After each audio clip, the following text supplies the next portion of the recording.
many of you remember this? Mnyabliko wa vitenzi.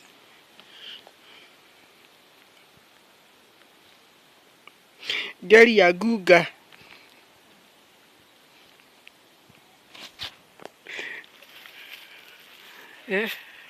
Gari ingine nitumie kwa comment section. Kuna gari ya Shwamwa.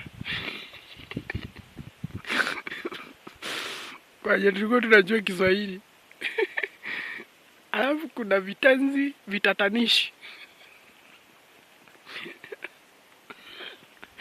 Walimu wa Kiswahili. Those days. Bana. Aish.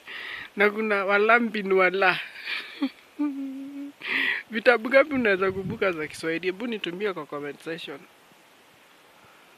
Alafu kuna ile shamba la wanyama. Wale tulifanya hiyo kitabu, tutajua miaka yako na vitabu. Watu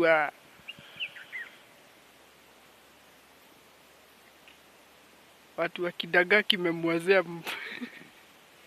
mtoto wa Kidagaa mkoaje? Kifo Kisimani tukoaje? Hiyo ndio ilikuwa kitabu yangu. Tengano. Kulikuwa na mshikaji hapo alikuwa anaitwa Maimuna. Kwa mshikaji wangu. Those days. Nyingine unaweza kumbuka ya Kiswahili. Sasa sisi tulikuwa tunapenda kusoma geri, na especially ya mayai lunchtime. Mayai.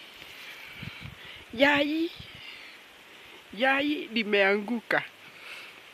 So nimekukumbusha geri ni lia. Anyway, it was so nice to kuwa katika Kiswahili, especially sana nane ukiwa umekuwa Githeri.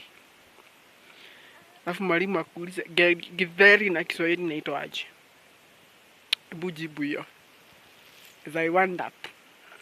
Kuna mtu ataniambia ni mahidi na maharagwe. Mahidi maharagwe. Githeri. Thank you very much.